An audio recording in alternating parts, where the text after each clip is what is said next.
What's up, guys? Welcome to the first ever episode 8 of the Kind of Funny Gamescast. Stop that shit. Oh no, People, no. They don't even think they're downloading the same thing. They're getting it on iTunes. Like, oh no, It's this the isn't first even ever. the podcast. They stop when you say that. It's like I know they're past the first ever. Yeah, no, they don't know They anything. don't do that. They're good kids. I'm Tim Gettys. Alongside me are the coolest dudes in video games, Colin Moriarty and Greg Miller.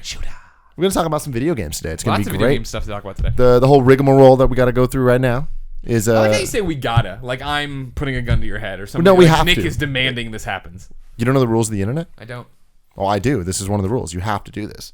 In the beginning of a podcast, you have to let people know where they can get it. Okay. Because you guys can get it at kindoffunny.com. You can also get it at youtube.com/kindoffunnygames. Monday through Thursday, topics broken out, all that stuff. Then on Friday, you get the full episode. Or you can go over to iTunes or your favorite podcast thing, except for Zune Marketplace, because they're haters apparently. I don't know. I don't know if we can fix that. Okay. They're upset at us. But yeah, you can get it wherever you want. Why would the Xbox related thing be upset at us? That doesn't make any sense. We need an Xbox fanboy. Because apparently I'm the Nintendo fanboy. You guys are the Sony fanboys. Sure. We need Nick can be the Xbox fanboy. Yeah, sure. We'll Nick give it to learned him. everything about Gears of War. Done. We got some fanboys. That'll Gotcha. make everybody happy. So we're going to get right into it. We got a Patreon topic. Because if you guys want this the show early, you can go to patreon.com/kindoffunnygames and get this thing early. Sure. Or you can do a whole plethora of other things like suggest a topic for this show. And we will do Patreon it. page. Oh, on Patreon. Yeah. This person even suggested they bought it. They're like, here's Well, they bought- $50. And then they suggested comes it. the topic. Yeah. So you can get your topics essentially guaranteed on the show unless they're really Gotcha. racist. Whoa. Then we That's the one- might that's not where do we draw them. the line. We might not do them. All right. So this is from Ben McConnell. He says, Thank you for "Hi your support, guys. Ben. My topic for the show is marketing in the gaming industry."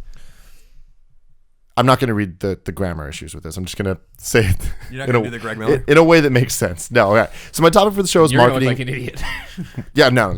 My topic for the show is marketing in the gaming industry, and who does the best marketing in the industry. Oh dear. And he's really nice. He's like, I'm going to change my reward tier so someone else can have a shot at the topic for the show. So shout out to you, man. You're a good dude. So he's talking about trailers, and he wants to know how much trailers can make or break a game. They can dominate. I mean, look at Dead Island. Mm-hmm. Dead Island, remember, it's hard now that there's been so many Dead Islands, and we're up to Dead Island 2, which sounds Oh. like there hasn't been that many, but then you realize there's a bunch of fucking spin-offs and other PC things and another episodic deal. Remember when Dead Island debuted, that trailer was unlike any zombie trailer we'd seen in the video game industry. The It was backwards. The backwards one, slow motion, the piano playing over it, intercut with the child being chased and everything else. Like when that came out, that was an IGN exclusive. Ryan Gettys had gotten that from Deep Silver, and it exploded. Like, and I remember when they showed us the rough cut of it. They're like, "Oh, we're negotiating this exclusive. Here's what we have so far," and we all watched. We're like, "Holy shit!" Yeah. If this comes together, I mean, it's already fantastic, and there's drawings for parts of it. Like, if this comes together the way they're working on it, it's going to be amazing. And then we got it. It blew up, right? And that put Dead Island on the map. Now, that said, when we finally played Dead Island, everybody's like, "This is not I'm using a buzzsaw that's electrified, shooting bees at people." You know what I mean? Like, this is not the serious game. But by that point, nobody cared. That thing jump-started the franchise and made people aware of it. You know what I mean? Where it's spread out. And this always goes. I always go back to this with the review discussion of Eric from EDAR at the time when he did it at GDC and said, it's just about people knowing your game exists and reading a review. It doesn't matter if it was good or bad. People need to know. There needs to be that cachet. This is the same thing, right? Like, if you put your trailer out there and you make an impact, you're great. Yeah, especially for something that isn't an established franchise. Like, Right. that trailer came out, and like that to this day is one of the most popular IGN videos of all time. Because of, like, they got the exclusive on that. But so many people watched it. And that's the type. Trailers are important because they don't need gameplay. Like, it can just kind of give you an idea of what the game is supposed to be like. Sure. And I feel like a lot of people, even non-gamers, can kind of relate to that. Sure. And latch onto it and share with their friends and all that stuff and build that buzz about this game. So, yeah, Dead Island was a thing before it was a game. Right. That's very, very, very important. Same thing when, like, I yelled out, we need an Xbox fanboy. I yelled out about Gears of War. And you remember the Mad World trailer? Like, that played in movie theaters. Even if you weren't a gamer, all of a sudden you had, the Gears of War. That's some kind of Xbox game. Interesting. Same thing with Halo. Like, Yeah. and I think that's the movie trailer experience. When you get a game playing footage before a movie, that's the general populace that is seeing this thing. And those theater trailers always feel different. They always feel way more cinematic and way more like You're appealing to a different audience, right? Like, like Colin and I always joke around when we are about our favorite PlayStation trailers that come out of Japan, right? And they're like, now with PlayStation Platinum Trophy support and like all the shit Colin and I nerd out about, but nobody in a movie theater is like, it's got a platinum. What the fuck does that mean? I remember there was a Metroid Other M trailer that played before I tried to say movies and stuff, and it was like live action. It was Samus walking. It was a fucking badass trailer. It's like, oh, great, that game was not that, but man, I remember that being super awesome. Halo 2, the first trailers for that were just insane. Halo 3, holy shit, the Halo 3 trailer was insane with Master Chief just walking like super long, Cortana just giving the speech. Man, like that trailer alone must have sold copies of that game, even though obviously it's Halo, so it's gonna sell anyways. But what about you, Colin? I mean, Gears was the one I was thinking about. I mean, that's my favorite trailer of all time. I think that Gears of War trailer with Mad World was effective and was awesome, and it was important because we have to remember that the context of Gears of War coming out very early in Xbox 360's life cycle, and Xbox 360 was fine, but Xbox was a failure compared to PS2, and it was important for them to come out and shake things up a little bit, be a little more adult, aim at a different kind of audience, and I think they captured it with Gears of War, and that trailer was, I think, not only my favorite trailer, in my opinion, but maybe one of the most, if not the most important trailer that I've ever seen for a game. So just in terms of its artistic value, the revival, the fun combined with Donnie Darko, the complete revival of Tears for Fears fandom, which was funny as hell. It was funny as hell to watch because I've always been into Tears for Fears, and watching people just suddenly love Tears for Fears again was like so weird. And it was because of Donnie Darko and that fucking trailer.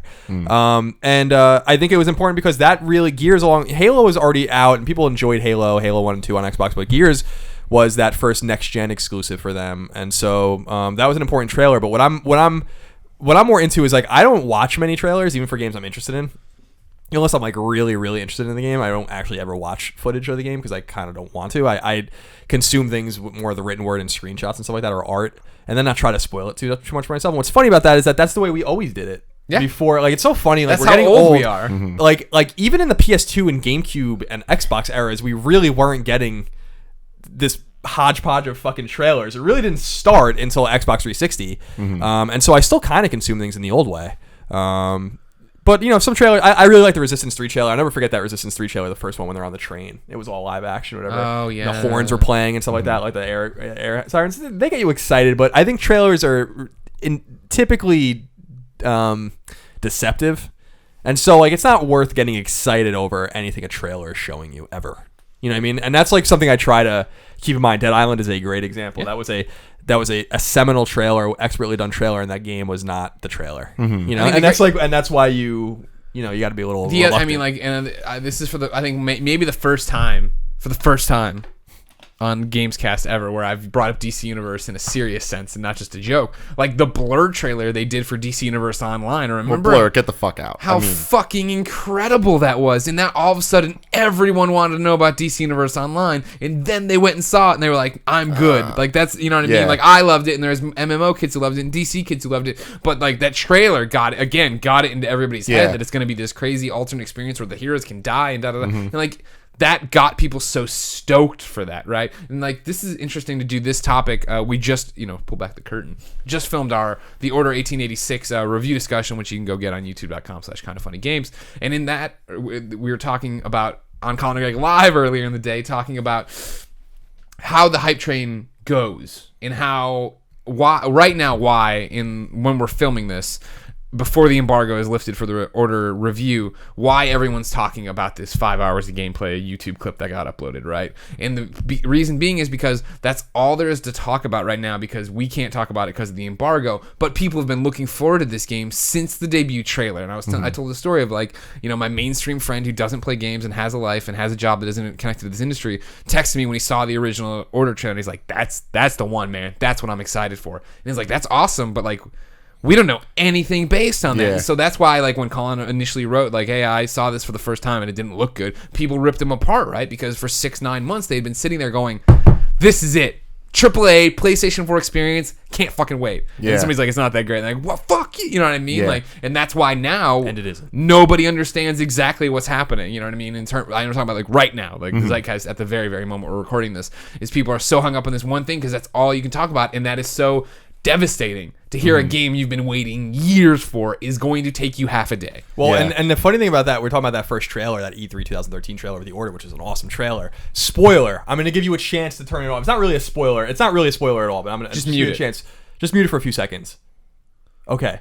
That scene isn't anywhere in the game. I don't know if you noticed that. Like what they point. showed, Yeah, what they yeah, showed in yeah. that trailer, nowhere in the game. Yeah. So like what as far as I can tell, I don't remember ever seeing them in a carriage, getting out of the carriage with their guns out, Yeah. with all the liking, like that never happens. So that just goes to show you again why you cannot trust trailers. But see, I'm like- on a completely opposite side of you when it comes to trailers. Like, I love watching trailers, and I think that it's such an important part of the whole experience of the game. And I prefer it when things like that happen. When it's like It doesn't ruin the game. it shows doesn't you a ruin the game. different thing. Here's Plenty of something games that do feels like the game. Like, I remember the Prince of Persia, the second and third one. Their trailers, that shit. A lot of the stuff was not in the game. A lot of the story elements that they showed, that's not how the story went. And I enjoyed that because it's like, oh, this trailer looks cool and it intrigues me. But then I'm getting a completely different experience. It's like when you watch a movie and it's like, great, unless it's a Fast and Furious movie, this trailer just ruined everything because nothing can ruin a Fast and Furious movie. But yeah, with the games, like, I enjoy that. Like, that to me, that sounds great. That is not in the game. To me, it's disappointing because I was actually waiting for that scene. Like that was an awesome scene. Like when did they get? And there's a scene when they're in a carriage, and I'm like, oh, it's gonna happen here or whatever, and like shit's gonna go off, and it just never happened. To me, I always find that weird because we're getting excited about a world, but not getting excited about what we're going to get. And I think that sometimes in movies you see like deleted clips that don't end up in the movie, but they're made to be in the movie. No one's making movie trailers or are often making movie trailers where nothing is in the fucking movie. You know what I mean? It's like, that's just weird. That's a weird precedent, I think, to set just for games where it's like, well, it's not in the game. And that's good. Yeah. I'm like, I don't know. I mean, I got excited seeing The Order because I was like, oh, this looks dark as hell. And I actually don't remember as many scenes as dark as that trailer in the entire game. Yeah. You know? Mhm. So Yeah. like, I think it's so, I don't want to say it's deceptive in that sense, but because maybe that was in the game, maybe they cut it, but it's just that's why I don't get too hyped about trailers. I get hyped about gameplay, and I watch the gameplay, and that's why it was cool when we saw Uncharted 4 at PSX. It's like, okay, this is the game, and now you know that this is in the game, and this is at least the way the game's going to look. Yeah. And I think that is much more valuable than the marketing hype that is the trailer. That is just designed like you have to be confident enough to show your game. Sure. You know? That's always a great sign. I feel like there's an art to marketing. And again, this is me very like YouTube minded and always thinking about this stuff. But like, I love when someone's good at marketing and like good at selling their thing, I fucking love that. And just creating a video. Like, I love the idea of creating a video with the intent of it going viral and the intent of people enjoying the video. And that's why a lot of times with gameplay stuff, I almost don't want gameplay. Like, if it's a gameplay trailer, sure, I want that. But like, I love launch trailers. They're fucking so awesome to watch just because they're trying to treat it like a movie trailer, which just, this is supposed to be an entertaining piece of content. Like, there's game trailers that I'll go back to forever, every once in a while, just to look at and just be like, man, like, I remember being there when this first happened and all this stuff, and it's awesome. Like the Zelda Twilight Princess trailer. Holy shit, that was awesome. GTA, any GTA trailer. The Vice City trailer, the San Andreas trailer, with freaking Welcome to the Jungle starts playing. It's just like, that just brings back so much good memories to me. The GTA 5 trailer, even like that.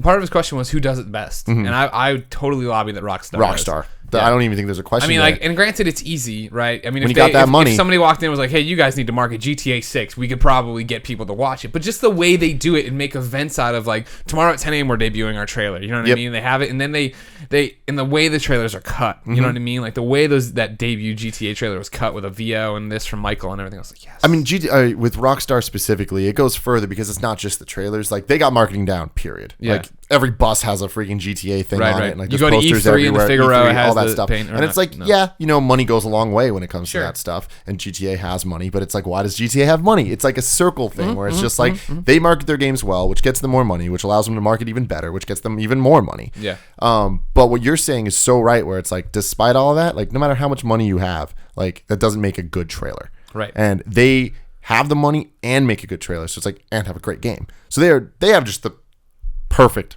balance of everything when it comes to just pushing that product. And you saw it when those trailers came out that Stevie Wonder's Superstition spiked on iTunes, and then Merle Haggard's, or no, no, not Merle Haggard, Waylon, whatever, the Hank Ain't Done It This Way song spiked too. Yeah, I mean, they got power. Yeah, You know, they know that's what's up, man. that is insane. Like, I remember going back to the trailers for a second, like the first trailer I ever saw, you were saying that like it was really with the 360 generation that, you know, trailers became a thing. That's because the internet video didn't exist really back then. I remember the first trailer ever I saw was Final Fantasy X-2. And it took me 4 days to download, and it was a thumbnail sized little thing. And that got me hyped for the game. Yeah. But like, that was crazy to me. Like, that was the turning point, because it went from I can only read about these things and see images, which is a whole different type of marketing, to now, oh shit, I get a video. And from then on, it was like every single time something happened, I needed to see the video of it. I wanted that. There's distinct memories for me with marketing and video game journalism and everything else, however you want to describe it. Of like, I remember when me and my friends loved Grand Theft Auto on PlayStation 1, top down. You come back, you know, from backyard wrestling, sit down and just play GTA 2. Interesting. And run around and blow people up and Elvis and da-da-da. How long can you survive? Pass the controller around. And when the EGM arrived, that was like, here's your first look at GTA 3, and it was this screenshot, ground level of the protagonist in his coat in the world. I was like, no fucking way. Like, I remember like flipping out that like you're reading this is gonna be this sandbox world, you can do anything, go anywhere, and you're on it's third person. I was like, what the fuck are you doing? And this is a screenshot. I'm geeking out over EGM. And then you jump ahead to, I remember in high school, well, not jumping that far ahead actually, but just in high school, I remember when IGN, I clicked through to look at their rundown of no WWF WrestleMania 2000, and they had wrestling videos, the entrances of the characters, and being able to click and watch Chris Jericho's entrance. And he had just been announced, he had just joined the WWE in August or whatever, or it was like brand new, you know what I mean? But they flipped his model from having him from the WCW games. And it was just like, I can't fucking believe I'm watching, the screenshot's coming to life right now, you know what I mean? That was the turning point for me. What was the first trailer you ever saw? I don't even remember. It must have been a PS2 or a GameCube game, kind of similar. You get it off a Kazaa or something. But like you know, to me, like you guys are talking about how Rockstar kind of wins that prize in marketing. They're great at marketing. The beauty of the Rockstar marketing and Take-Two marketing is that they don't really have many games to worry about. So they can focus. Like you know, Red Dead and LA Noire and Max Payne. I mean, it's like there's not a lot of it. I actually think the undisputed marketing master the last 2 years is Sony, and I think that like you know the fact that they managed to just totally flip the script on Xbox. You know, and sell PlayStation 4 and so do you're all talking those about things. more like, than just the consumer. Yeah, okay. well, I mean, just like everything's marketing. It's not just a trailer. It's just the end result of marketing. It's like the way they positioned PlayStation 4, the way they revealed PlayStation 4, the way they talked about it, the way, you know, that they just demolished Microsoft, you know, and I think that they actually don't get enough credit for that. I think that like people, it's kind of self-evident to people that, oh, the PS4 sells. It's a good console. It's a great console. And like, of course it sells because of that, but it really sold because of the precedent that they set. There was a lot of thought put into everything they did, you know, and like, and that was, we didn't expect it. We kept waiting for them to fuck it up, and they never did. And they never fucked it up, and they still haven't. And that's like the most extraordinary thing, which is why PS4 is around 20 million units sold. You know, more than twice as many PS4s have been sold than Wii U's with a year less on the market. PS4 is only 4 million units behind GameCube. You know what I mean? It's only been on the market for 14 months. Yeah. It's incredible. The context there is the fact that you and I covered them during the PlayStation 3 era when they fucked up everything and they put out too many exclusives and they didn't market them and they do anything. They didn't put up commercials. You know what I mean? And so they weren't speaking to their audience. And then when they went to PlayStation 4 and they said, okay, we're about the gamers, for the gamers, developers bring your thing, that was a huge turning point them in terms of that. But then still now, for as far as front-facing, consumer-facing, mainstream-facing, that's where they still struggle, I think. I disagree with that, too, because I think that they've been smart enough to not promote their exclusives because they don't want to and they don't have to. I think that they hook it to Destiny. Yeah, like Destiny and NBA 2K, they're like more prone to advertise another studio's games just to get PlayStation out there. I think that I think it's brilliant because the old Sony would have had the Order 1886 ads all over the goddamn place, but they don't, and they have like a commercial, you know? Meanwhile, like they have entire minute spots that they'll play during football games that are NBA 2K and Destiny, which are games you can buy on anything. That's a good point. Yeah. You know what I mean? And so I think that, like, I actually think that they've kind of identified, like, let's save our money for Uncharted. We don't really need to do that right now for The Order or Bloodborne. I don't think endemic advertising is going to help those games sell. Bloodborne is going to sell by itself. Bloodborne, and The Order is going to do what it does. I saw Michael Pachter talking about how he thinks it'll sell 5 million copies. I think that's crazy. I think that's insane, but I don't. Maybe it does. I mean, that would be insane.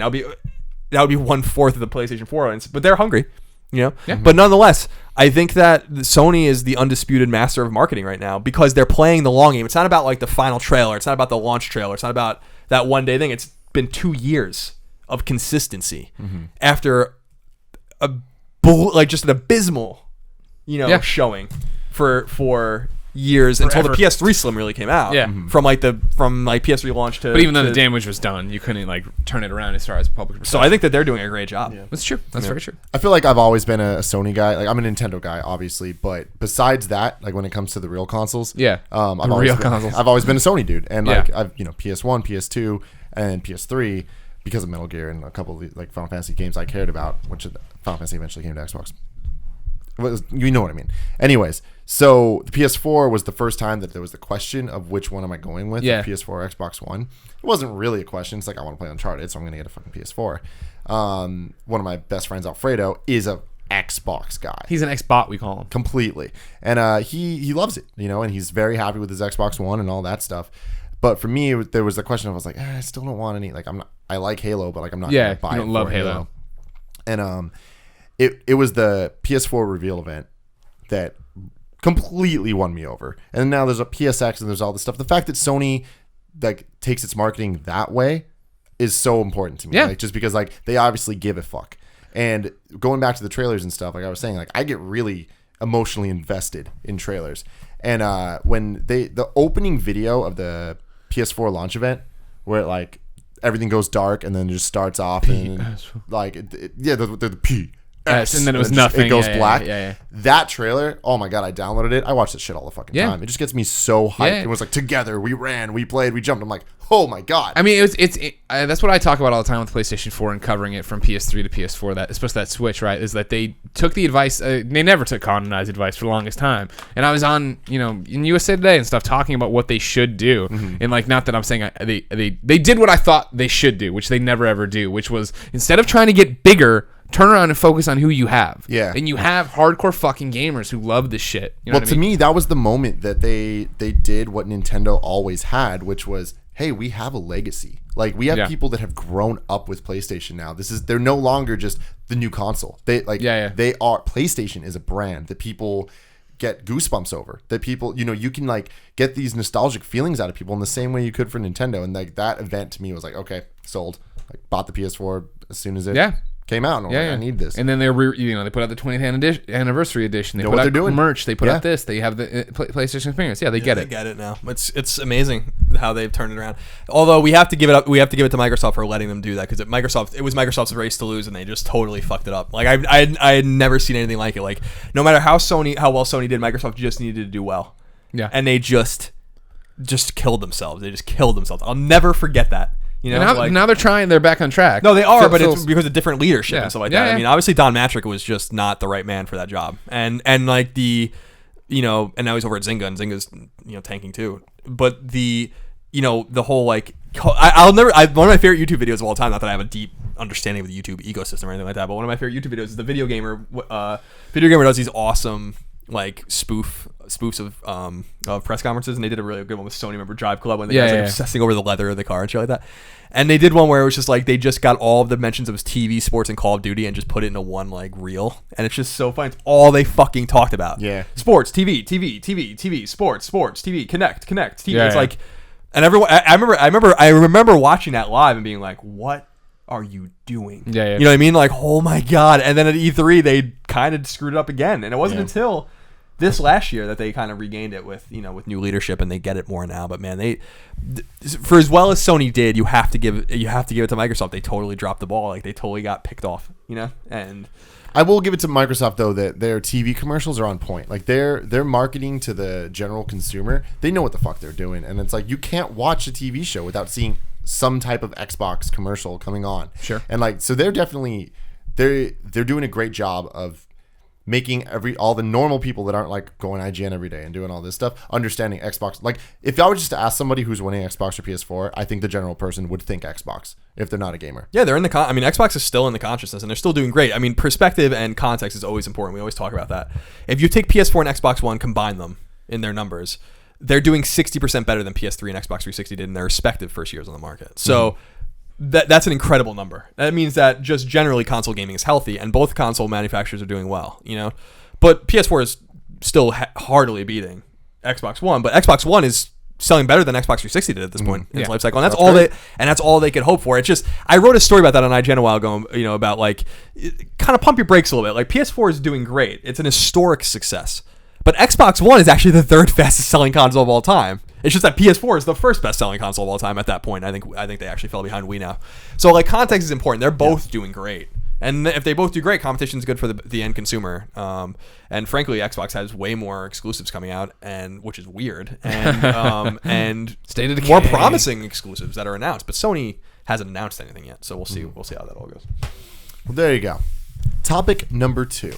So I came across a very interesting thread on NeoGAF. Oh, the GAF. A user named We have a community Shinobi- thread there. Everybody should go join that kind of funny community thread. Fancy. By user Shinobi602. So the thread title was E3 2015 predictions. And I was like, all right, I'm going to click on this. Like, I was wondering what it was. I thought it was just going to be like one sentence and then a bunch of people saying stuff. Sure. But this guy actually made a bunch of predictions for each of the press conferences and then third party. So Ubisoft got its own, Bethesda got its own, whatever. But then the rest is just third party. And there's like a fair amount of predictions in here. So I kind of want to just go through and then just talk about the likelihood. I like it. It's a game of I doubt it or I guarantee it. There you go. And a little bit of Colin was right. Might be thrown in there. Oh, really? No, we'll see. Oh, you're just all right. trying to steal my swagger. Let's start with Sony. Another Uncharted 4 demo with release date. Yes. I guarantee it. You think so? Yeah. Okay. Guerrilla's RPG gets a full reveal. Yes. It's time. Oh, I fucking hope so.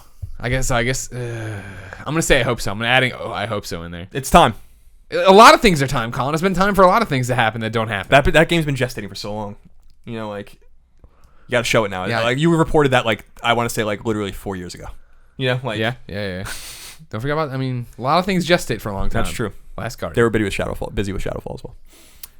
Gravity Rush 2 announced for PS4 and canceled for Vita. Canceled for Vita. Get the fuck out of here. Possible. I doubt it. I don't know. I don't know that that's a game that would be shown at E3. I think that's a TGS game. Exactly. That's my thing. There's a few things with that. And I doubt it for sure. I was with him. I could kind of see it happening where it's also coming to PlayStation 4. But canceled for Vita? No way. They won't cancel it for Vita. Yeah. It will be playable on PlayStation 4, yes. And I do agree. I think it's, if anything, shown in a sizzle reel. It doesn't get its own like part. Ratchet and Clank for PS4 demoed with release date. No, that's not a game that they're gonna. I don't feel like that's a game they're gonna put anything behind. I mean, I feel like demoing it sounds a little weird to me, specifically because like, so what's the deal with that game? It's a remake of the first one. A remake of the first one. Yep, for PS4. Why? Because of the movie. But why remake the first one? Like, Because I think the movie first might one. be based on the first movie. Or the first game. I don't really know, but that's so weird. I'm turning around. the way they treat Ratchet is. I'm weird. flipping the script and saying, I guarantee it. Really? I think it'll do it. I think they're fucking crazy enough to. We all know that they should have stopped doing Ratchet and Clank a long time ago, but they keep shoving it down our fucking throats. Here's love one more Ratchet and Clank. Fuck you. But like Everyone loves Ratchet and Clank. It's just how much did you play All for One? No, but that's the thing. Like that's when it went off the fucking. Did you play Quest for Booty? Full Yes. frontal assault. I love Quest for Booty. Like I loved the 3 PS3 games that like the ones that actually I count as real ones. Yeah. Were fucking great. Crack in Time. Crack in Time is the Crack in Time to definitive- me is the only real That one. is the definitive. That is the And best then Ratchet Quest and for Clank Booty, ever. and then the other one. Tools of Destruction. Oh yeah, Tools of Destruction. Wait. That was the first one. It was Yeah, that one. Tools, Then it was Quest for Booty. Booty. Then it was Yeah. Crack. I love all 3 of those. Then after that, it's like those aren't real Ratchet games. to Sure, me. I'm just saying They're that they won't weird stop making spin-offs. Ratchet shit. Stop making Ratchet shit. Stop. I'm excited for the PS4 one, but like I already beat the first one. So it's Yeah, like, and they that's just released it weird. in the collection too. I don't think it's. I mean, I don't think that they're gonna give that game any airtime. I think they will. I think they're crazy enough. I guarantee it. Guarantee. Mitchell Morgan. Not with right the- I down mean, all these dude, predictions. Mitchell Morgan. You're missing out on all the politics. Like it would be weird. Like with what Insomniac did with Sunset with Microsoft or whatever. You think they're gonna give Insomniac time at their panel? I do. Or at their I think conference? that. I think they still want. I mean, you're not looking through the politics of it. They have a movie coming out that they want to perform as well. I mean, it's not so much giving Insomniac the stage; it's giving one of their premier franchises the stage. It's not. I mean, maybe they'll have it out. For what you're saying, maybe it makes more sense that they come out and show the game, and Shu talks about it, or anybody else. Yeah, I don't think it'll be like Brian Alguy or anything like that. But maybe. I mean, maybe I don't know. Maybe they really don't have hurt feelings over it. But I just feel like that's like that's a political disaster. I totally get the hurt feelings. But I mean, I don't think it's enough for them to say, well, fuck it, we're gonna fucking sandbag this our own franchise. Yeah. Adam Boyce comes out and talks about Ratchet and Clank. Sony Ben's game will be demonstrated. Yes, I guarantee it. it's time. Yeah, that's one that's for sure time. That baby's about to pop. Yeah, I say agree. that? I think that game comes out this year too. I think that game's ready. Like Wow. Like, I think that game is Ben has been so quiet for so long. Now, if we think about the rumors they were talking about where they like had a bunch of canceled Vita games, and that you assume that's a year of pre-production, so maybe they didn't start till 2013 on the game or whatever, but it's 2015 now. By the end of the year, it would have been about 3 years. Assuming that's all assumptions. But I think that game's gonna be out. That was another GAF discussion, right? Yeah. Yeah. The person was saying okay. Rhyme trailer with release date. God, yeah, maybe. Which one's Rhyme? I don't remember. Rhyme was one of those 3 games being created outside of the ecosystem that were released or revealed at Gamescom, I think, like 2 years ago. Okay. Along with Everybody's Gone to the Rapture and what the fuck is the other one? Beast. Beast mode. No, what is that? What is that beast? The fuck, I can't remember the name. I was there. Altered Beast. No. Anyway, I think something of the Beast. It's not ringing any bells. I don't know. Unless I it don't remember. blacked out I think before the conference. Rhyme's probably gonna be ready to go this year. Yeah. All right. It's possible. And then unannounced things. Yes. Well, yeah, obviously. Well, Sony Ben's game is there unannounced. anything that you guys want to? Is he going into the unannounced things? No, it just says and unannounced things. I see what he's doing. Unannounced things PlayStation will do. I think God of War is possible. Yeah. I'm trying to just go around all the ecosystem. I think Gran Turismo is possible. I think that what's weird is that so many of their studios are silent that now they have to figure things out. I think Media Molecule is possible, but again, you have to think about Gamescom as well. And so I think that with Ski's propensity to support the European studios at Gamescom, and we'll have a more American spotlight at E3, and that's not necessarily always true, but that seems to be kind of the way it goes. You assume that Media Molecules and maybe even Guerrilla's game will be at Gamescom, which would mean that maybe Ben's game and Naughty Dog's game, or not Naughty Dog's, Santa Monica's game is at E3. Yeah. And then you would see something like Gravity Rush or Gran Turismo at TGS. Right? You kind of have to spread them out a little. Sure. The fact is that there's a bunch, they have all these games that they haven't announced. So I think they God have of to get War. out there sometime. God of War for sure. And then then you gotta start. Then it gets into the weird stuff. What about a price drop? What about a redesign? What I about still don't anything think for they should Vita? price What drop. about anything? I think they do something with Vita too. I just think that it's Bundle. yeah, maybe a bundle. I don't think there's any reason to drop the PS4 price. Like people keep saying that, but I'm like, why? Why would they do that? They're still winning almost every month. Like Just to steal choice, momentum? yeah, but a choice like that has significant economic consequences. Sure. That's why I got to be so annoyed when people in 2013 were like, "Oh, they made the $400 price point after Microsoft announced $500 price point a few hours before." I'm like, "You nuts? Mm-hmm. That's not how it works. That means billions of dollars. Yeah. You think they're just gonna make that decision? Like that decision was made probably 6 months ago. Yeah. They were just probably fucking all ecstatic when they heard it. Yeah. But, yeah. So you don't make choices like that if you don't have to. Take $50 out of your pocket for every console sold or whatever. I don't think it's smart. All right, moving on to Microsoft. Halo 5 full demo with release date. Yes. I guarantee it. Yeah. Rise of the Tomb Raider demo with release date. Yes. I guarantee Definitely. it. Gears of War remaster with release date. I doubt it. I'm not saying the remaster is crazy. I just think I guess that. I'm still sticking with I doubt it on that one. I don't know. I think it's more likely or as likely that we see the new Gears of War game. Although I think that is far away. So that was the next one. Is a Gears of War Xbox One teaser? Yeah, I think that they'll show it. I mean, they have to show. I mean, the game's in development, guarantee and one of their studios is working on it. It's just a totally different studio. So it's Black Tusk, right? So it's like you have to show something from that game. I think let people know what's going on, especially after Judgment or whatever it was called. I don't think people really like that game. Scalebound demoed. Maybe I don't understand how that team does so many fucking games. I guarantee it. Yeah, I don't know. I mean, I don't know. I doubt it. I don't think You doubt it? I don't think that game is anywhere close, and I don't think that's an E3 audience game. I think that's something you have to hold for. But isn't that where they Gamescom showed or it? Isn't that where they debuted it? They did, but I just don't think that like when you have Halo and Gears and all these games, like how many games are you going to reveal? I would rather have the spotlight on like 3 games than have just show everything just to show it. I think you have to wait maybe to show that game at Gamescom. Mm-hmm. Forza Motorsport 6 trailer with release date. Sure. Yeah, why Yeah, not? that seems like a Europe. That seems like a Europe game guarantee too. it. But Quantum Break demoed Yes. with release date. It fucking better. Yeah, absolutely. It goddamn better. Love that. Battletoads. Come on, Remedy. Battletoads Oh, trailer Jesus. with release date. no, I doubt it. I still don't think they're working on Battletoads. I think that was like an ill-timed thing to wear that shirt. I really don't think. I don't You understand think Phil why. should be trolling? Yeah, I don't even know if he meant to. I just thought it was like meant to. rare. Or He whatever. meant to. Well, the thing I don't is, think that's I don't Battletoads know. keeps coming up. Like it keeps in dumb little ways, and none of them mean anything. But the fact that Battletoads keeps coming up, Banjo-Kazooie, we've been hearing like these things and like this spiritual successor. and all that stuff. Sure. But like that's different. I like took a left turn. Battletoads is the one that like oh, the music composer is doing something, and oh, right, they're doing this, and like, oh, there's a T-shirt. It's like, all right, Something's happening over I don't here. know, it's so weird. It's like I just don't understand the relevance of that game today. Like it's so weird. Very similar to me to Killer Instinct, where it's like there was all these dumb little things, and then all of a sudden, it's like then it happened. It's like it's one of those things where it's like I doubt it. I think this is a coincidence, and then it happened, and you're like, oh, all right. So I wouldn't be surprised. Could be. I think that's a weird franchise. But then again, they were bringing back Phantom Dust. So next up, Phantom Dust trailer with 2015 release date. No, I don't think so. I think that's. I don't know when he made this thing, but that studio got pulled off that game yesterday. So I think doubt it. That game's in trouble. I think that game's in development hell. So I don't think so. Then unannounced things. Yes, I guarantee. Yes, guarantee. What if there were no unannounced things? It was only stuff you already knew. That'd be weird. Thanks, guys. See you later. Yeah. Nintendo. Are they going to do an E3 conference? Nintendo Direct. This is your Nintendo Direct predictions. Legend of Zelda demo with release date. Yes, but the release date will be 2015 or 2016 rather. You think it'll Does just that count, or do you say there's gonna be like January 10th? No, I doubt that. I think it's just gonna be a year. A release window. Yeah. I bet that if we're saying just the window, I guarantee it. Date, no way. No way. I'm saying not January 10th, whatever. Yeah. I'm not. That's what I consider a date. When you just Yeah. say it's 2016. I don't think that. Yeah, I'd be shocked if that game came out this year. Xenoblade Chronicles X dated for North America and Europe. Probably. Yeah, I think that's a safe assumption.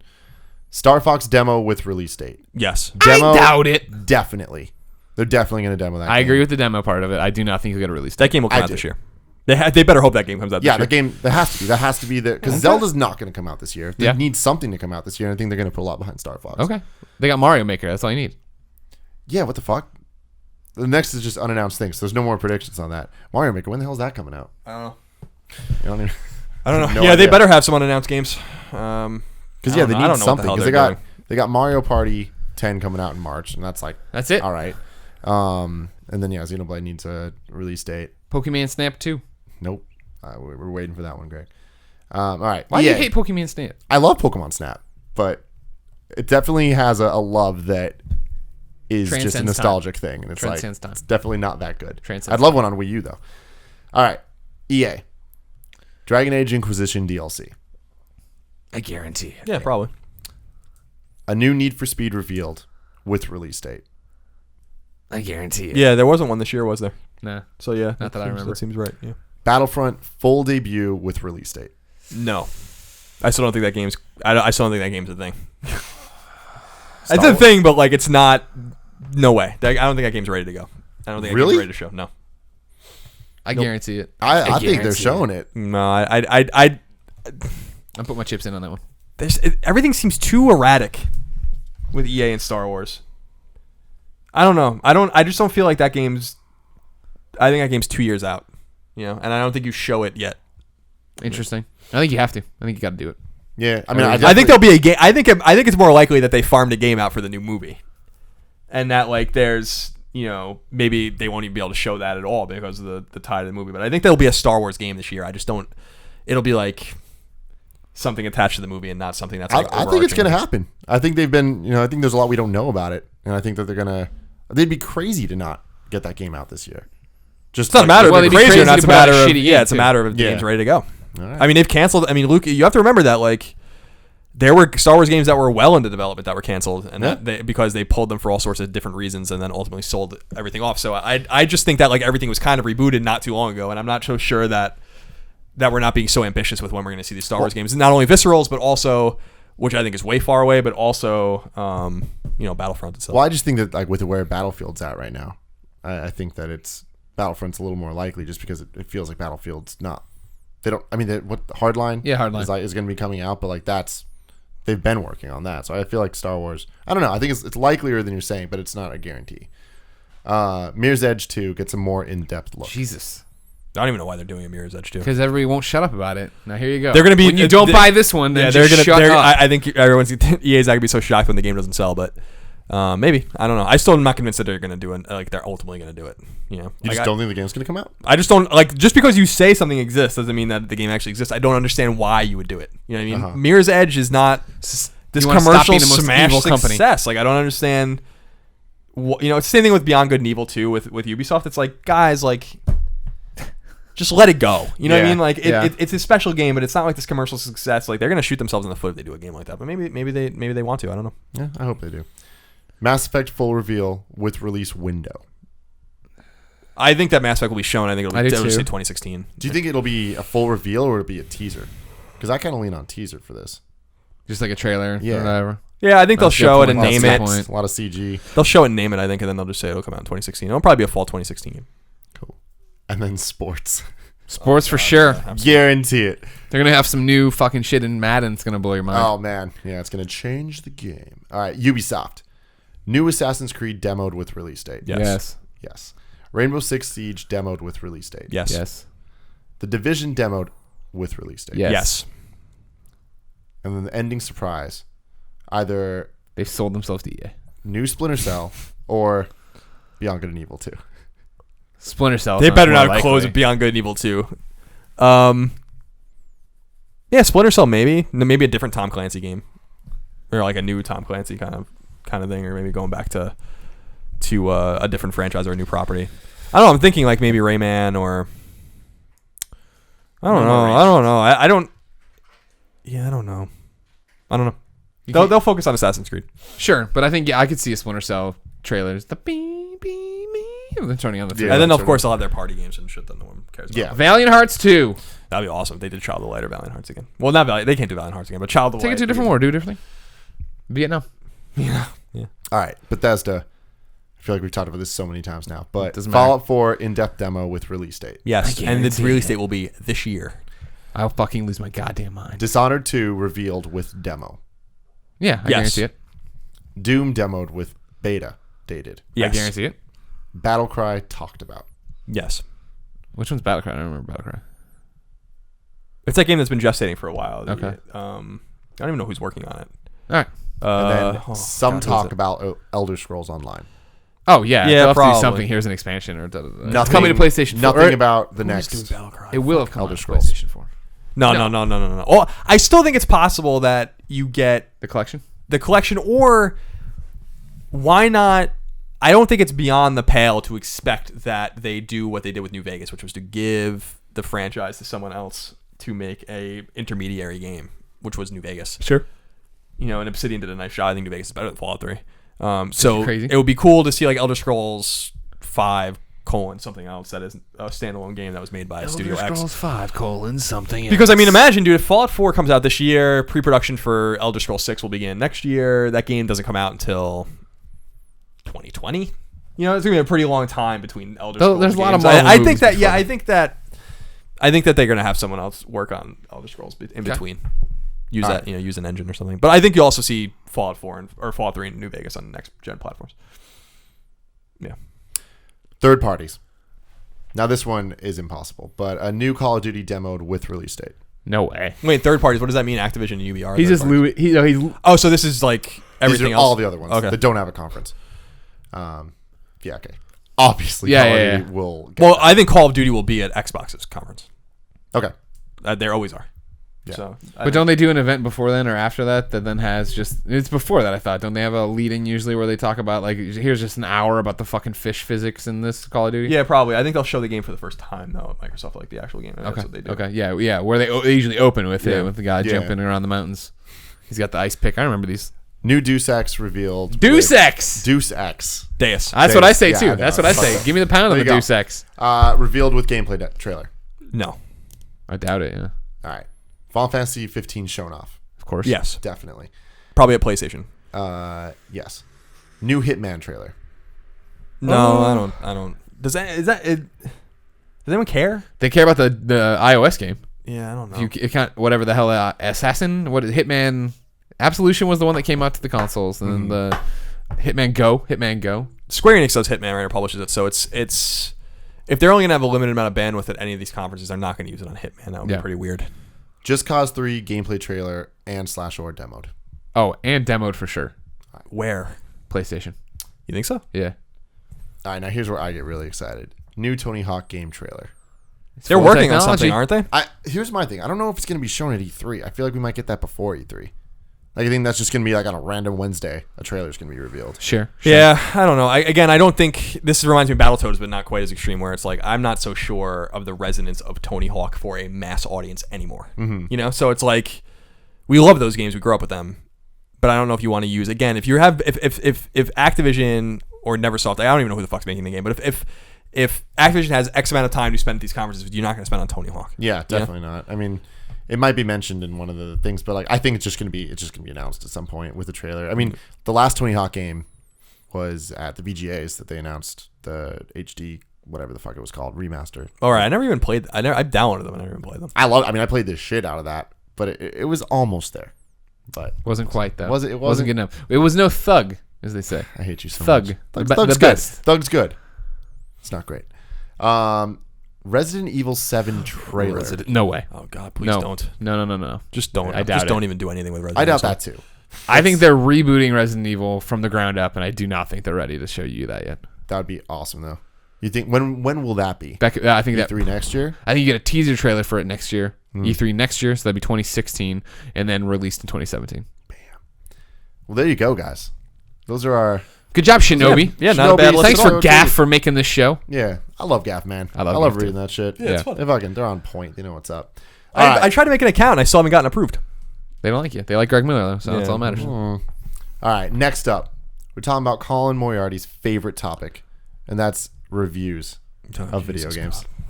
So, what are our thoughts on how games should be reviewed? You guys have reviewed games for years at this point. Many. Yeah. I've reviewed games never. I just talk about shit. Sure. But That's kind of reviews. I've yeah, I guess that's true. But I've consumed reviews for a good portion of my life, and they've been a big part of my life. Right. You know, I've read EGM. I grew up with that. Read the IGN, read GameSpot, read all these things, right? Yes. So I became very enamored with this whole culture. But you guys had to live it. You guys had to review the games, and you had to review games within the rules put upon you by IGN Sure. or wherever the fuck else you've written for beforehand. Right. How should games be reviewed? In a multitude of ways. A plethora, a rainbow of ways. That's what I always talk about right now, is that people lose sight of the fact that it's the best time to be alive for this hobby. Because if you're, at least from a consumer standpoint, right? Because at any point you can say, "Oh man, Greg and Colin like PlayStation too much. They're not the voice for me. I'm going to go look at Screw Attack. I'm going to go look at Jim Sterling. I'm going to go look at Kotaku. I'm going to look at IGN. I'm going to look at Game." There are so many voices out there that you can literally boil it down to the three people that you feel speak to you the most, and then go to them over and over again to find out what happens. The problem is when people look at one site, only one site, IGN, and don't realize that multiple people review games on that. So then it becomes IGN gave this game this, but IGN gave Uncharted a 10, but they also, or Uncharted 2 a 10, but they also gave this a 10. So clearly they think they're the same perfect. You know, that's not how it works. You know, Rich gave Skyward Sword a 10. I gave Uncharted 3 a 10. This is how all that breaks down. You know what I mean? Like, you start getting into that. Personality-driven content is coming up, and that's why it's an awesome time to be a consumer, because you can find all these people. You know what I mean? Like when you used to watch Siskel and Ebert, Roper and Ebert, all these different people, you understood that this is how Roger Ebert feels about these kind of movies, right? And you understood then that he wouldn't agree with Roper because it's not a science, it's an art form. And so when you're critiquing art, what you bring as a perspective matters, and that's how it all comes down to. And so I imagine this is popping up because you're a gamer, just dropped review scores. Yes. Review scores are always a big thing. I like review scores. I think review scores and star systems matter. I think the written word matters. And I love the fact that there's different sites doing different things with it. I always say, like, you know, people always ask us, like, you know, I want to get into this. What do? I always say, well, start doing it.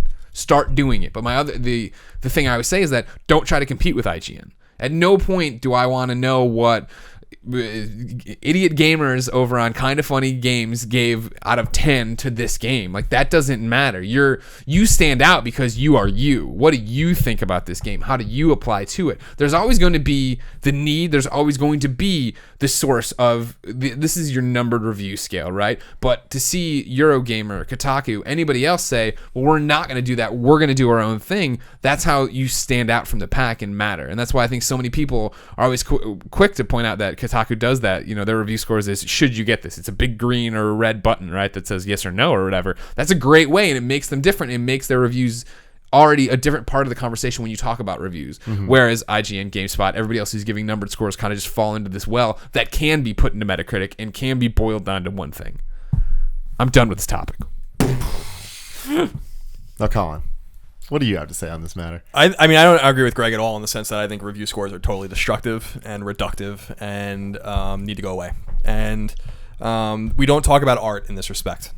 And if we want to be taken seriously, we need to figure out different ways to talk about games. And as a reviewer who has reviewed, I don't know, it must be hundreds of games. I don't know how many games it is at this point, but we worked within the rubric that we were given, and there was a time when I did believe in scores and I understood them and stuff like that. But then I slowly became jaded, especially after, and it really didn't begin like until I talked at with people for years, whatever, on podcasts, be honest, stuff that I'm like, I don't personally think scores are useful, but I think most people do think they're useful, and they exist to kind of serve the audience. But I'm actually starting to not believe that either, and I think that you do a disservice to your writing or to your video or whatever when you have to reduce it to a score. Listen to what I'm saying, and make up your own mind about it, because the score is basically this kind of this umbrella under which like you have to kind of fit everything you said and everything you feel about a game. And I don't know how Greg feels, but when I'd play a game, I'd get a feeling of the score. Yeah, like you get a feeling like, yeah, this feels like some.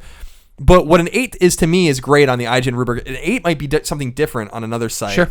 It's the same thing that happened with 1UP with A, B, C, and D and everything. It's like, what does that mean? And how do you put that on Metacritic? And it was like a whole... What do you do? What does that mean to England, who doesn't use the A through F mentality for scoring? Exactly. So like to me, I think reviewing products is important, but I think that we have to rely on the written or spoken word. I don't think we have to reduce it into bullet points and scores. I think it's stupid, and I think that people want more than that. I know that some people like to scroll down and look at the scores, but I think the people that really care about the content of a game and the quality or lack thereof of a game, or talking about a game in a substantive way, want to read about it. And then they want to talk about the different parts, or they want to play the game and then discuss the parts that they think are important or not. Sure. So to me, like, I think that, I've been fighting the fight against scores for a long time, but I really do think we're getting to a point now with Kotaku not doing it and Eurogamer not doing it and others not doing it, where it's like, yes, this is good. The die is cast. Like, let's get rid of scores. They're dumb, but it's not going to happen everywhere. No, it's not. But like, I think that's good though. Like, I think that you were saying that like art's not judged that way, and that's interesting because it's not, but movies are. Yeah. And movies are art. Probably they are art, and they're also the closest thing to video games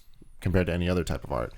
And I think that there is a value to kind of just getting the gist of like, all right, is it good or not? And how good is it? And I think the numbers and stuff are the easiest way to just kind of communicate that. Like, out of 10, everyone can understand that, Yeah. And it, not to get super deep and shit about this, but it's like, it goes back to schools and grades and stuff. It's like, oh, so you're telling me how smart my kid is based on, did they hit these numbers and all that? And then, the same argument you're making can work for that too, where it's like each individual kid, you should just talk to the teacher and ask and have a diatribe about like how why your kids suck so much. Yeah, exactly. Yeah, I don't think Colin said he didn't agree with me. I don't think our ideals on review scores are mutually exclusive. I think the fact is that, like, I prefer to read the written word and know or watch a video and hear you tell me about something, right? But I prefer to do that for 3 or 4 people in the industry. And then when it does boil down to, though, I want to know what's happening in a wide-ranging thing. I'm never going to go and read blank.com's giant review. I'd rather scroll down and see what they gave it and say, oh, well, IGN gave it this, that, and this person gave it da-da-da, and have that as part of the consensus as well, even though that number doesn't matter to me as much as the person it never matters as much as me and Colin sitting down and talking about a game and him telling me what he thought of it. Yeah, I remember for me, it's when reviews, the numbers don't match up. People get so upset about it. And, everyone is different with how they, like, you just described how you do it. I do it very differently. Everyone goes about reading, consuming reviews differently. But I remember with EGM, like, I just trusted that. EGM was my go-to. And I remember Shu gave Luigi's Mansion a 4. And everyone else gave it like a 8 or something. It was around that. It was favorable, and then his review was a 4. And I was like, what the fuck? And usually I agreed with him. Yeah. So that's me. I was like, my God. But then I had to read it. And it was more, his review then became less about what he thinks of the game. And to me, it was more about, why did you give it a 4? And so that's where the numbers do get kind of weird, because I'll always remember that he gave it that. Yeah, you know what I mean? Do you remember why he gave it a 4? No, I don't know. Exactly. But like, that's interesting. That's what right? it comes down to. Is like, it does come down to this number, and how it's like, oh man, you gave it a bad review, and it's like, it becomes less about was the game good or not, and it's more just about me thinking about, oh, you're different than the other guys. Sure. So I don't know. It seems weird to me to like we were talking about movies, and movies are art. Yes, they are art, and they were scored. But what is the most popular movie scoring system? It's thumbs up and thumbs down. It's not a score. And so like actually, isn't it stars? I think the most famous I would say was thumbs up or thumbs down from them having a TV show. But yeah, but I mean that's what thumbs up and thumbs down is like synonymous with two people that reviewed movies. Like star systems are not only used in, I don't mean star systems in the galaxy. Star systems have are everywhere. They're ubiquitous. They're even in games. It used to be a GameSpot and stuff like that. I think that. And I think that they're the most respected movie reviewers, like, Ebert and Roper, Siskel and Ebert and stuff like that. And I think that it's about identifying the people you trust, like Greg was saying, but also I think that, to me, it's weird to take something totally subjective, like a review, and then put a number on it, which is as definitive a way to communicate as we have, as humans. Like a number, like a definitive 9, 8, like this means something. But then there's like all this amorphous text that means something different to everyone. Like that's why I know the people I trust, and I go into those reviews and I read them and I'm interested in them, because some things are positive, some things are negative depending on who's reading them. The multiplayer is this, and then the side quests are this, whatever. It's like you have to reduce that to a number. It's difficult, and you do the best you can as a reviewer or a critic to do that. But I still think that the way we did the Order 1886, for instance, is way more valuable than any review, like in terms of just a number, Sure. Maybe the content's not as useful as some of the content of other reviews, depending on who you are, but we didn't want to reduce it to okay, we're done talking. What do you give it?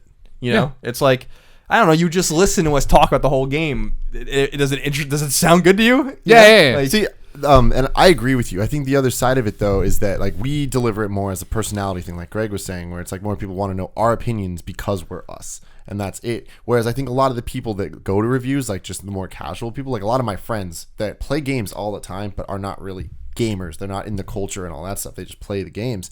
They don't want that. They just want to review. They just want to know, should I buy this game or not? And they can kind of base that on, did it get a 9 or higher? From IGN, from GameSpot. Exactly. That's how you talk. And this is where it gets really into the weeds of unbiased games journalism and stuff, because reviews are by definition influenced and biased and subjective and all these different things. But people think when IGN says something, GameSpot says something, it is objective. It is held to this criteria of they went through and measured the amount of gameplay in it and they got to this score. And what I mean? Like that's where we're in this weird spot. And what's interesting is we've all done it here at this table so far today. When we're talking about people who are doing reviews right or opinion or whatever, we're saying Dan Shu, and we're saying I forgot who you said, and then I'm saying like Jim Sterling or whatever. Like we're bringing up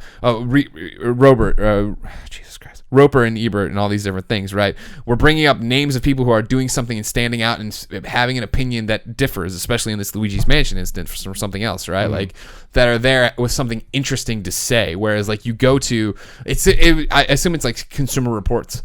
I know when I need, a Better Business Bureau. When I want a Yelp. When I want to go there, I want to see what its aggregate score is. What did this trusted resource give it? Yeah. And that's the problem. Like that works for a vacuum.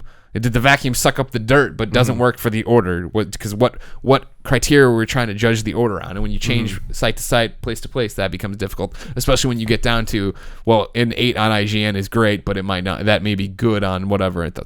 Well, the thing is, for the people that aren't going to IGN every day, that are just going to Google and typing in what PS3 game should I get or PS4 game should I get, like it's good for them to be able to go to IGN and see like reviews, and then just look at all the 9s or 10s and be like, all right. Now, I think a bigger issue is the different scales, because there's the 10-point scale, 20-point scale, 100-point scale, and like which if you had to put numbers on it, which do you think is the best? Because you guys have reviewed the 100-point or the 20-point. Because to me, like the points are so crazy. When you get into the point of like 9.2, it's like, what the hell is that? Yeah, it doesn't make any sense. Like I think that a 1 to 5 makes the most sense, because once you go 1 to 10, then all of a sudden, like trying to explain to somebody that 5 is average. Is impossible. But 3 being average makes a little more sense for some reason. Sure. No, like it doesn't look as bad. It doesn't look as bad. There's not as much of a gap between the high and the low and the mid. You know what I mean? That's the big thing. I liked it when IGN, when we were there, went from 100 points to 20 points. So that would be, 1, 1.5, 2, 2.5, and so on, et cetera, and so on. That made sense to me because I thought was at least a step towards what Colin and I want to do, which is discuss games. To say that this game is an 8 and it's also an 8, like this is an 8, and like there's something, you put them all in a bucket, and then we can sit there and talk about, well, I liked this game more than that game, blah, blah, blah, because of X, Y. But when it does get down to this pseudo fucking science of, no, this game's an 8.2 and this game's an 8.3. And if you go and look at my early IGN reviews, you find that's how I was doing it. I had because then it wasn't even just what IGN was giving, what all the 9s and 9 to 9.4s were for IGN. It became in my head, and it's really rusty now, but stick with me, that I think I gave Uncharted, the original Uncharted, a 9.0. And then I gave Infamous in 9.1 because I thought it was a little bit better. And then I gave Batman Arkham Asylum a 9.2. And it was like this weird, like, I'm in there doing this decimals that make sense in my head for how I'm reviewing, but IGN's public-facing side isn't explaining that to the reader. You know what I mean? They're saying that you're thinking that this, because this is still before personalities were huge, so it was that IGN gave this game a 9.1, and they think it's a 9.1, and this is how it breaks down. And this gets wrapped into then the top 10, top 25 lists we had to do at IGN, which were always the things I wanted to fucking beat my brains out the most because I hated those lists, to go in with my friends and argue about games, have somebody else come in who's your boss and then go, this list doesn't make any sense. You didn't have this perfect 10 on. To which then I would turn around and respond, fucking go to IGN and sort by review, and there's your top 10 list. Like, what are you fucking talking about? Like, if there's no editorializing here, what the fuck are we doing? Just fucking resort and screen cap it, and there's your list. You know what I mean? Like, this is when and that's what always drove me crazy, and I think what drove Colin and I crazy is just the fact that it seems like science when it's not. It is art, and there's a difference. It's much like you always talk about, and your girlfriend talks about with baking and cooking. Baking is exact measurements. It needs to be done like this to get this result, whereas cooking is like handful of this, a pinch of that, whatever, a little bit more, to season to taste. You know what I mean?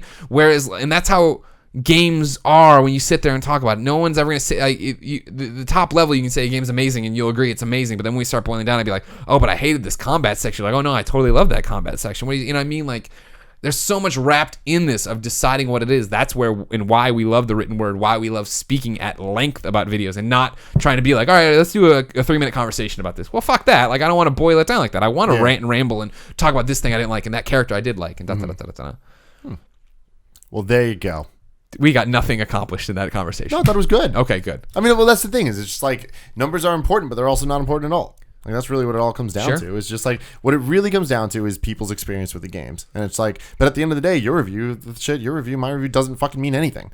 Like, it's what's everyone else's review. And people, I think, just want to hear other people's opinions about stuff. Everyone, you need to base your opinion on other people's opinions at points. Well, I mean, it just all speaks to the fact of why. I mean, it works. Colin and I are lucky enough to live together and work together and do all this stuff together, and then we have that outlet to sit there and talk to each other about. And this is what I always talk about with our shows, right? That we have this relationship where you're watching this, you're our best friend. You're listening to this, you're our best friend. I get that because I remember being on the outside and playing video games and wanting to talk to my friends about them, but none of them played video games like I played, right? They'd play Madden here and there. They didn't want to hear me fucking talk about what I thought of Metal Gear or whatever. So then it's like, what do I do with that? How do I, you know what I mean? You need to be, you're part of a community, and I was and didn't know it. You know what I mean? Now, thankfully, through YouTube, podcasts, everything else, you are, and you can go out and find that. Yeah. I mean, we talk about it all the time. It's the experience when you watch a movie and everyone just experienced the same thing. Right. You go to the Chipotle outside and you sit there and you just talk about what you saw. Yeah. And it'll usually start with, did you like it or not? So it's a yes or no. Yeah. And then it just turns into this like freeform thing of just like it's not bullet points. It's not boiling it down to what were the graphics, what's the story, what's the this, whatever. It's just kind of like you talk about story for 2 seconds, then you jump into the actors, then you jump into the music, and then it's like kind of just then back to the graphics, then back to the, you know what I mean? It just keeps going because it's more about talking about that experience as opposed to comparing that experience to every other experience. If you're going to PAX East, I'm on a panel Friday night called Our Review's Dead. Come on and watch. Jeff Gersman's there too. He'll bring the crowd. Yeah. I'll bring nothing. I'm sure it's just going to be okay. Like a 5 out of 10 maybe. Anyways, all right, moving on here. Big game just came out on PlayStation consoles. I don't know if you heard of it. It's called The Order. Never heard of it. 1886. Now you guys, I want to hear your thoughts. And this is going to get a little spoilery. Yeah, time out real quick. This is going to be big time spoiler conversation. Yeah. So if you haven't played it, put it aside. This is going to talk about after the ending and what we want to do with the game. Yeah. So put it aside. No big deal. Otherwise, we're going to spoiler contest. So think of this as the spoiler cast of Order 1886. Yeah. We're discussing The Order 1887. Oh! Could it happen? How will it happen? It will. Let me know your thoughts. In the comments or right now? Right now. Oh, okay. I think Colin and I are the same hive mind that yes, it'll happen 1,000%. This is clear. You look up there at this beautiful PlayStation portrait I had painted, commissioned by Shuhei Yoshida to paint himself, and like of the options, right there in the center is Galahad. Duh. And so like that's his big thing. Is like the order is something they want to make into a thing. You can of course catch our review discussion here. Colin and I thought it was okay. We liked it enough. You know what I mean? Like I don't regret playing it or anything, but like it's on the shelf now. It won't be touched again unless some crazy DLC comes out. And so that's fine for that. For a first step, it's not bad. Now you go the Assassin's Creed model, right? And the second one, hopefully, leaps and bounds better. But Colin, is it happening? What's it going to be? Yeah, we'll see. I mean, so the game ends in a very definitive way where there's a cliffhanger. And so I think that it's not a cliffhanger. I mean, the story's wrapped up in a way, but it really isn't. We didn't go after the big vampire dude. The core, yeah, well, that and the course, yeah. So the villain is still alive at the What's end. his name? God, this is my problem. Is like he's like an old man. The core cast is awesome. Yeah, the old man shows up like twice, and then he's like, "Oh, by the way, I'm a fucking vampire." And I was like, "I just found out vampires are a thing 2 seconds ago. There's a lot for me to take in, old vampire man." And I saw your dick. A lot of dick in the order. I meant to call that out in the Not review. A lot of dick. There's a couple dicks. There's some dick in it. Well, There's the old man's dick. There's the wolf man who turns on me's dick, and then another dick out there too. Dick scale is one of those things where it's like the difference between no dick and a lot of dick only requires, I think, 1 dick. There was 3 dicks there. Yeah, come on now. There's a few dicks. But the story ends. So the story ends inconclusively in a way that some subplots are wrapped up, but that Galahad is still on the run. Yeah. Presumably from the Order. The Vampire Man is still alive, and London is now under martial law. So it ends like it ends setting up the next game. And but it's credits and it's out of the credits into like their post credits scene, and it's like him standing up, looking over the scene. It's super Batman-y. Like he's like the next game would be him running around martial law London trying to stop Vampire Man and his dick and just like making sure this shit doesn't get serious. Good. Yeah. It's a big problem, vampire dick. But I mean, like it was like so blatantly that there's got to be another one, and that's not annoying. Like I don't get me wrong, I'm not one of these guys of like but I do like a conclusive end to it. And really, when you're building this game out and like the story as I'm playing it, and then they're like Vampire Man's the big bad guy. I was like, all right, I'm gonna kick the fucking fangs out of this guy's face. But then it's like, oh no, fight this Wolfman first. I'm like, all right, I fight Wolfman, and then it's credits. I'm like, well, what the fuck? You know what I mean? Like that was my thing earlier in our conversation of just like, I felt like the story just didn't. It kind of meandered a bit there at the end, and it just hit a wall, whatever. I think because I think they are stretching it into a new game. So I think the Order 1887 is what it's going to be called, and I think that it because the story begins mid-October, 1886 goes into December. So you would presume that they would just name it the Order 1887, but I don't think they will. I think it'll be named something too. Really? Different. The Order 1886 too? No, I think it'll just probably be the Order 2: Vampire Man's dick. But there'll be something after the colon. I hope they call it the Order 1887 because I think that would be cool. I do too, but I think 2 sell better. Yeah, maybe. But yeah, I'm not quite sure what it is. I think it'll just be another 8-hour third-person shooter. I just think that, there's more story to be told, and it'll be a weird place to stop. And my assumption based on the boldness of the ending is that the game's greenlit already. I was going to say, this is the question. So, what are the hurdles to this game? Like, don't get me wrong, I'm not saying this game's so bad, Ready at Dawn should be closed or anything like that, but I mean, do they have to hit a sales marker for this to get to the sequel? Like, I mean, like we always talk about, like Sony's not afraid to close, first parties as they've shown lately. Like they don't own Ready at Dawn though, but that's a great point. Sorry, but I was going like Evolution's the next one I think on the chopping block of like yes, Drive Club, you fucked this up, get out the PlayStation Plus one, then we're gonna talk about what happens. But then the Order Ready at Dawn, they can't close the studio, but they can choose not to work with them unless there's or they can take the game and give it to someone else. Yeah. So no, my assumption is that there is no sales barometer because I'm sure that the game's going to sell like over 1 million copies. I don't know like whether it's going to be profitable or not. That's not a lot of copies. PlayStation All-Star sold over 1 million copies in that. Obviously, Superbot was shut down. But I think, my theory is that they worked on this game for so long that Sony's like, you have the engine and all the character models basically you need now. Like, so a lot of the art, obviously they're going to make new art and new environments, but a lot of the technical things are done. So you have 2 years. And this game, like the sequel will come out fall 2017 or something, like make the game, and hopefully that will maybe will back sell into 1886 and they'll have this new game that maybe is successful or whatever. But I think that the idea is to turn it around, quickly. And so I think that people are going to start asking this question in earnest next week, to ruin the guy, to Andrea and all the guys at Ready at Dawn. The sequel setup is obvious. So what is the story? Are you doing it? And I think the answer is going to be yes. And I think that they're going to go back to it, and you'll see it at E3 in 2016 and all that kind of stuff. I think they have to turn around. very quickly. The other possibility is that maybe they cut the game. Maybe they had a story very much like Star Wars, where it's like you just had to cut off part of it and just make it into its own thing later on. So it'll happen. What it's going to be, who the hell knows? But yeah, I think it's a lock. Basically, You think they come to the New World? Because remember, that was part of this story, is that fact they're trying to ship the vampires to over America? Yeah. Maybe that'd be cool if they went to Boston or New York City. Yeah. But then you lose All the those assets. Yeah. I think you stay in London. And martial law again. We got to figure this out and get Vampire Man's dick. I think you stay in London. Yeah. I got to get that good dick. Good. It's actually bad, though, because he's a vampire man. Good. So, I mean, an important thing about cliffhangers like that is how much you're like, oh shit, I want to know what happens next. Yeah. How much do you want to know what happens next? Not really. Yeah, I don't really care. Man, but I think that like that's it's not good. No. because I think the story's set up nicely, but as Greg said, it hits a wall at some point and becomes a little fractured. And it's a shame because there's interesting characters in there. Yeah. Including old vampire Dickman. Could be an interesting character. It's just like, there's not enough time to develop them. Exactly. And which is weird because there's so many cutscenes in the game. But the ones they spent time on worked, like Gallahan and Izzy, right? Like, I like them. I like their, and eventually it turns out, oh, they're kind of a thing, and that they will be a thing if he just fucking proposes, and da-da-da-da. And it's like, okay, cool. And then, like, now you're at this separation, right, where she's out to stop the rebellion. He's a big part of it. I want to know their story. I fucking feel robbed that I didn't get to see them meet in the finale. I thought that's what we were building towards, and that just doesn't happen. So if in game 2 that gets to be a big part of it, it's her chasing him or whatever, that's fine. It's also kind of fucked up that, if all these signs started popping up that Christine was part of some rebellion, she's part of Team Skinny all of a sudden, I'm like, I don't know about this. What are you doing? What are you thinking about? And then, like, it is revealed that she was, I would still be like, whoa, let's have a conversation. Are you fucking trying to sink Team Fat? And if she's like, no, it's just all these weird coincidences, I'd be like, all right, cool. You're still my girl. But, like, they didn't have that conversation. It was just like, Izzy's like, no, I'll fucking burn him at the stake. It's over. This guy sucks. I was like, what? Yeah, there's unanswered questions with Izzy and Galahad, but yeah, I don't even know. I don't really care enough to know. I just know that we're going to find out. It or not, it's going to happen. Now, the big question is, and we brought this up on the spoiler cast, whatever the hell we called it, was the review discussion, or whatever it was. The spoiler cast. Review discussion was the review discussion, which was, is it possible that this is just DLC? And no. And I don't know.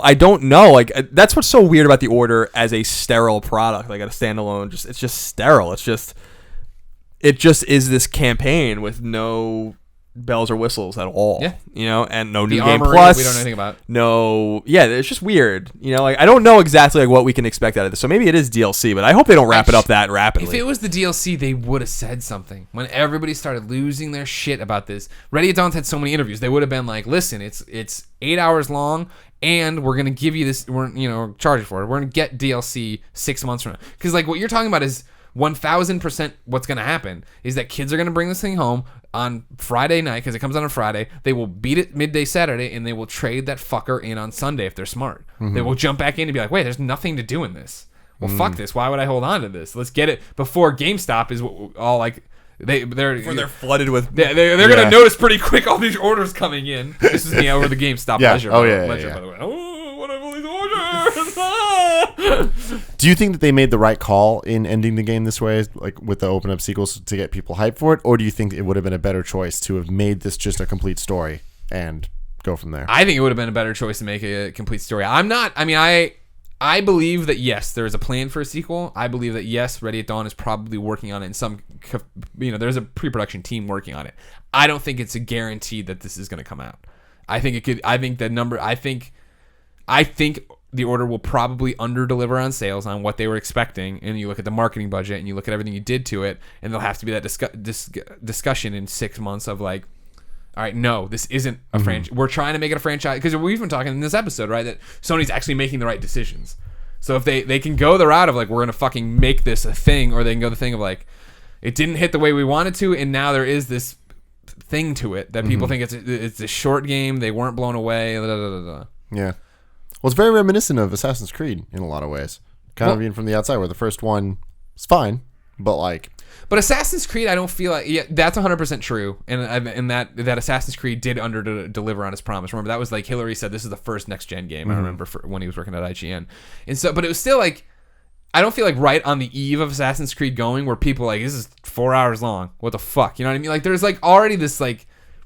taint to it. Yeah, there is. There's like stink. There's this thing in the air, and it's no matter what happens, people are going to play that game on Friday, and they are going to say, I beat it in 6 hours. It's going to happen. I beat it in 7 hours. You know what I mean? Like, they're not going to even bump into 9 by any chance. Like, you're going to get to like 8 hours. You were 8, right? You said? Yeah, and then I didn't time myself. 7-ish. Yeah, of But, course I not. mean, Of course not. My only thing was that it's just, I don't understand how you could possibly beat it in 5 hours. Yeah, Unless I you get just that. run. But that's what's going to get lost. It's not going to become that it's a 5-hour game. It's going to be that this is a short game. That's what's going to be said, right? Especially when you consider there's no, first off, reason to go. There's nothing inviting you back to play. Because like I was talking about, there's this thing in the menu that says Armory, right? And I thought, oh, that's when I'm done, I replay levels and I can click on Armory and choose whatever weapon and get the trophy I need. Went back, I couldn't do that. I was like, oh, interesting. And then I clicked on New Game. DLC. I clicked on, well, why? It's true. But again, why wouldn't you say that? Even just said coming soon. Yeah. I click on New Game and no New Game Plus. And it's just like, well, why? No. Why would I do this? Well, until you said the GameStop thing of them trading in the game, when you said like why wouldn't they announce that, I feel like there's such a stigma about announcing DLC before the games come out that like maybe they wouldn't want to do that. There's a stigma in the way of like, oh, why is it on the disc? But there is also the stigma of, well, I already bought this game, I better hold on for the DLC. Like that, you know what I mean? Like I didn't even think about that. That's a good point. It's like when you get your arm cut off, which I am familiar with. Oh yeah, you know what I mean? Like even if you tie the tourniquet tight, you're still gonna lose some blood. Like people are gonna trade the game back no matter what. You know what I mean? But you would stop most of it. You would stop at least some of it. You'd stop a percentage of it. That would then equate to sales, knock on wood, for Sony. But like now you don't have that at all. You know what I mean? I mean, is there any chance of it just being a standalone downloadable title, like not DLC, but just like sure, yeah, you're talking about like First Light. Yeah, possible, but I feel like you would have said something. I just feel like that there's what's their play for not saying something right now?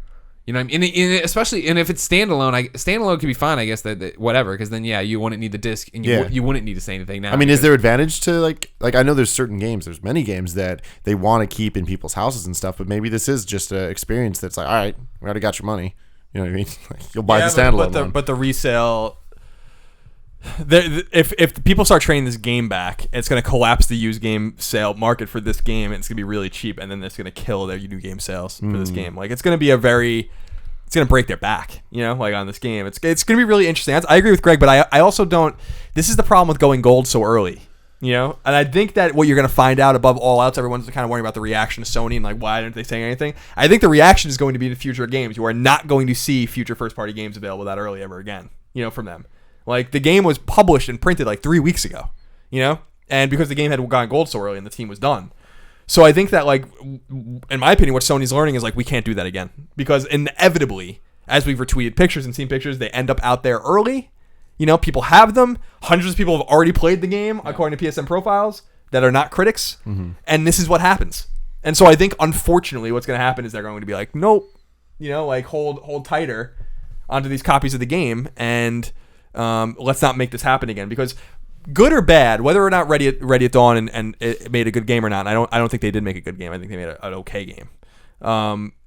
It's kind of sucks for them. Oh, sure. That they put all this work into this game, again, whether it's good or bad, but now it is already, like you said, it is already tainted, and it hasn't even come out yet. Yeah. And that's not their fault. That's Sony's.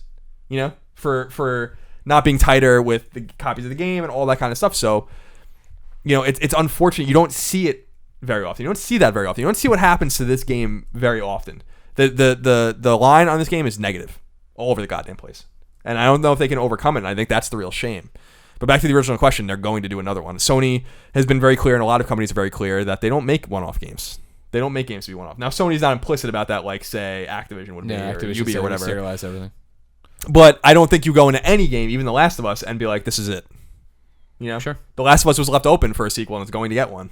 And the order was left wide open for a sequel, and it's going to get one. To jump way back to topic 2, I have a prediction for E3, and that it'll be at E3 this year during the PlayStation press conference. They'll talk about PlayStation Plus and how great it is, and they'll add the order. Could be. I think Ready at Dawn is fine. I think that they're not in the family. They're not going to be in the family. I think that if Sony's identifying new studios to buy, it's got to be someone like Quantic Dream or Housemarque. But they'll be fine, and they'll move on, and they'll do a different game if they don't do this. They're not going to close down. No, yeah. But I do think that their next game will be the sequel to this game, and I think that I think this game's good for some good sales, but I agree it's going to underperform. And when like I said with Pactor, like when he was like the game's could sell up to 5 million copies, I don't think that's possible. I just don't. I don't see how that can be possible. But maybe he he's a very smart man. I mean, maybe he obviously knows a lot, but I don't know. He has no. It's just an interesting story, man. Like the whole thing with the Order, the whole journey with this game has been really weird. And I think that like from the get-go, it's been fucking weird. You know? Yeah. The way they reveal. Let's go back, right? The game leaks in spring 2013 at a trademark filing. No one knows what the hell it is, right? It leaks at the same time as like other names, like Entwined and shit like that, I think. Then they show that trailer at E3, right? And the trailer looks cool, and they're like, it's ready at dawn. They bill Santa Monica really highly. People are confused that they think Santa Monica's working on the game. They're not. Santa Monica's ex-dev is like helping produce the game. Then I see it behind closed doors at E3. They never show the game. And this was like one of the most infuriating things that they don't show the game. I go to a meeting and they show me the same trailer and then they give me 5 minutes to talk to them. I've never seen anything like this before. And I was like, okay. And I wasted all my time being like, is it a shooter? And they're like, yeah. I'm like, is it a first person shooter? They're like, no. I'm like, third person. They're like, yes. And I'm like, so it takes place in 1886. Yeah, and it's London. And they're like, all right, time's up. And I'm like, you could have just shown me literally 10 seconds of the game and that would have answered all those questions. Yeah. Okay. Then I go to Gamescom later that year. And again, we have a behind closed door demo. And I'm like, all right, now we're going to see the game. And so I get there and I sit there and they have a demo running in a white room, no textures, with Galahad in there shooting shit to show like how the physics work. And then he goes into like a courtyard that I don't even think is in the game. And they're like shooting pots and pans and going like, this is how the game interacts and this is how the engine works. And I'm like, why are these pans in the courtyard? and I'm like, okay, this is very impressive. This is when they talk about, you know, their dedication to the history of the game. And they went to London and they took all the pictures. Okay, I'm like, all right, that's cool, fine. It's not until January of the next year that we even see the game. When we see the game, it is in terrible shape. You know, It's not running well. It looks contrived and boring. Vince and I remember clear as day turning to Vince and being like, "Is this good?" You know, and he's like, "I'm like, I don't really know if this is good." You know, something like that. And he's like, "No, it's not." Yeah. And then I wrote my preview. Everyone attacked me for it. Then, that footage leaks. Everyone sees that the game's running poorly. Then we see it at E3 with the Lycan demo in the library or whatever, or in the hospital. Yeah, when he's chasing you, which looked awesome. Then we see. So it's like it was always weird. You know what I'm saying? Like it's always weird, and now it is still weird. You know what I mean? Like at the end, at the very end, this happens. It's like, man, like what a weird game. Yeah, isn't it? Like it's true. No, 100%. Like you really think about it? Yeah. I don't know. Ladies and gentlemen, how weird do you think this game is? Are you enjoying it? Let us know in the comments. And once you beat it, let us know what you think about a sequel, if you want a sequel, and what you want from that sequel. This has been the first ever episode 8 of the Kind of Funny Gamescast. Stay tuned next week for the first ever episode 9. And until then, I fucking love you. As I stare into Greg's I was going to say me, or you're like the listener? I love Greg. You love listeners? I love Greg. You love the listeners? I love them too. All right, but I love, everyone equally. Okay. So don't feel weird.